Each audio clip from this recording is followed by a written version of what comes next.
क्या अपनी माताओं, बहुओं, बेटियों सहित किसी भी मतदाता की सीसीटीवी वीडियो चुनाव आयोग को साझा करनी चाहिए क्या? सीसीटीवी फुटेज से किसी की इज्जत का हनन होता है तो करोड़ों रुपए खर्च करके सीसीटीवी का बंदोबस्त क्यों किया? गुप्ता जी कोई गुप्त ज्ञान इस पे की हो तो बना दी, नहीं बना।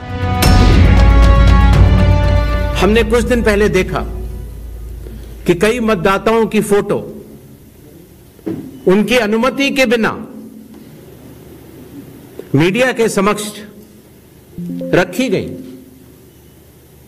उनके ऊपर आरोप लगाए गए, उनका इस्तेमाल किया गया। क्या अपनी माताओं, बहुओं, बेटियों सहित किसी भी मतदाता की सीसीटीवी वीडियो चुनाव आयोग को साझा करनी चाहिए क्या?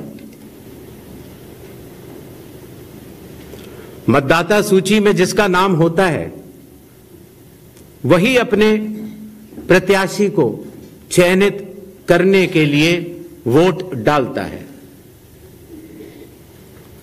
लोकसभा के चुनाव की प्रक्रिया में 1 करोड़ से भी अधिक कर्मचारी,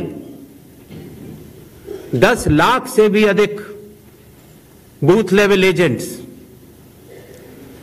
20 लाख से भी अधिक प्रत्याशियों के पोलिंग एजेंट्स चुनाव के लिए कार्य करते हैं।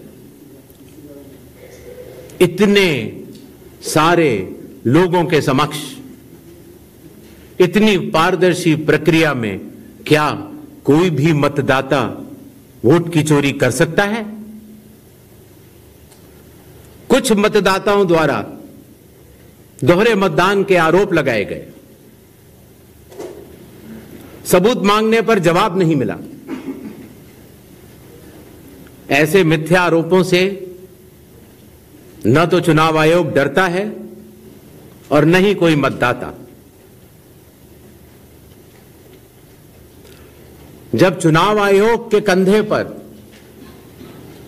बंदूक रखकर भारत के मतदाताओं को निशाना बनाकर राजनीति की जा रही हो, तो आज चुनाव आयोग सबको स्पष्ट करना चाहता है कि चुनाव आयोग निडरता के साथ सभी गरीब, अमीर, बुजुर्ग, महिला, युवा सहित सभी वर्गों और सभी धर्मों के मतदाताओं के साथ बिना किसी भेदभाव के चट्टान की तरह खड़ा था, खड़ा है और खड़ा रहेगा। जय हिंद, जय भारत। कहते हैं कि सीसीटीवी फुटेज देने से मां बहनों की इज्जत पर असर पड़ता। अब देखिए, माफ कीजिएगा, ज्ञानेश गुप्ता जी क्या क्या देखते रहते हैं, क्या क्या करते रहते हैं, उससे अनुकूल बात। उनके मन में भी ऐसे विचार कैसे आते हैं हम नहीं जानते। ये गुप्त ज्ञान हमारे पास नहीं है, गुप्ता जी के पास। लेकिन जो सीसीटीवी फुटेज 45 दिन तक सही है, 46वें दिन वो मां बेटियों के, मां बहनों की इज्जत पर कैसे सवाल या निशान उससे लगता है, ये बात नहीं समझता है। और अगर सीसीटीवी फुटेज से किसी की इज्जत का हनन होता है तो करोड़ों रुपए खर्च करके सीसीटीवी का बंदोबस्त क्यों किया? गुप्ता जी कोई गुप्त ज्ञान इस पे की हो तो बना दी, नहीं बना। अब गुप्ता जी फिर कहते हैं कि सुप्रीम कोर्ट का एक आदेश में कि मशीन रीडेबल वोटर लिस्ट नहीं दी जा सकती, ये कहा उन्होंने 3, साढ़े 3, 4 बजे कहा हो।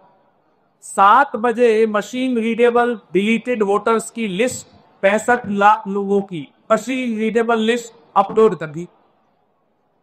तो या तो गुप्ता जी को स्क्रिप्ट आती है भाजपा मुख्यालय से, कहीं कोऑर्डिनेशन की दिक्कत आ गई। जो चीज 4 बजे प्राइवेसी का हनन है, निजता का हनन है, वो 8 बजे अपलोड कर, और हम उन्हें को चुनौती दे चुके हैं कि बताइए सुप्रीम कोर्ट का कौन सा ऑर्डर। तो कल एक इनसे पहले वाले जो थे वो हल्की फुल्की शायरी करते थे, ये ज्ञानेश गुप्ता जी एक बहुत ही हल्की टीवी सीरियल के बहुत ही पिटे हुए डायलॉग राइटर की तरह कल प्रेस कॉन्फ्रेंस कर रहे हैं।